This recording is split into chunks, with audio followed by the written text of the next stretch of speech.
നല്ല ചിന്തകളാണ് നമ്മുടെ സമൂഹത്തിന് മാറ്റം വരുത്തി ഇന്നത്തെ പെരുമയിൽ എത്തിച്ചത് എന്ന് നമുക്ക് നിസ്സംശയം പറയാം. ഇത് കേരളത്തിന്റെ മാത്രം ചരിത്രമാണോ? അല്ലേ അല്ല.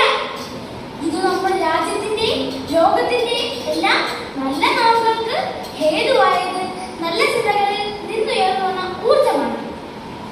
ഉദാഹരണത്തിന് നാം ഇന്ന് ദൈനംദിനം ഉപയോഗിക്കുന്ന വൈദ്യുതി ഒരുപക്ഷെ കൂടംകുളത്തെ ആണവ നിലയത്തിൽ നിന്നും ഉത്പാദിപ്പിച്ച